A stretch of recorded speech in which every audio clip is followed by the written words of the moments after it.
Welcome to scary Mary Asia, the vanishing village of Fengmen. The Shaanxi mountains are vast and unyielding. Locals say they are older than memory itself, older than the empires that once ruled there. Somewhere deep in those jagged peaks sat a village so small and remote that you wouldn't find it on most maps. Fengmen, the sealed gate.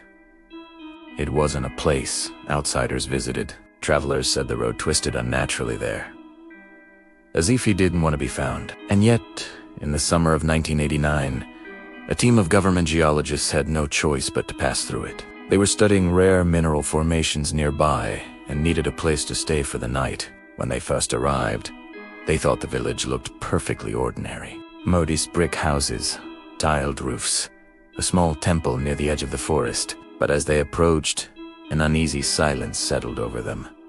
No barking dogs, no children laughing, no adults working in the fields. They found bowls of rice still on tables, chopsticks resting neatly on the edges. A small radio in one home was still playing static, as if it had lost signal mid-song. In another house, mahjong tiles were arranged in the middle of a game. Laundry hung stiff and unmoving from bamboo poles, swaying slightly even though there was no breeze. The livestock pens were empty. Not a single chicken feather or goat hoof print in the mud. The team assumed the villagers had fled suddenly. But why? There had been no storm, no landslide, no sign of disaster. The food was still warm. They tried to sleep in one of the empty houses that night, but none of them really slept. The air felt heavy, metallic, like breathing through damp cloth. Around 3 a.m., one of the geologists, Mr. Li, awoke to a faint sound outside. It was the sound of chanting, low and rhythmic, in a language he didn't recognize. He looked out the window.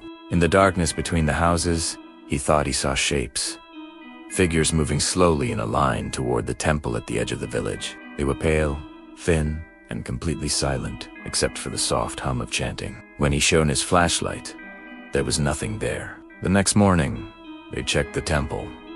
Dust coated everything. The incense sticks were burnt to stubs, but the old bronze clock above the altar had stopped at 3:30 a.m., the exact time Mr. Li had awoken. The team reported the incident to the authorities. Police came within days, combing through the village and the forest. They found no footprints, no evidence of struggle, they even dredged the river nearby.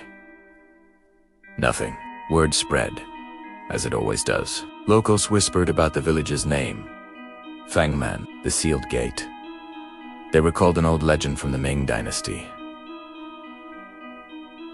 A general once accused the villagers of hiding rebels. He ordered the village sealed off, and everyone inside was executed.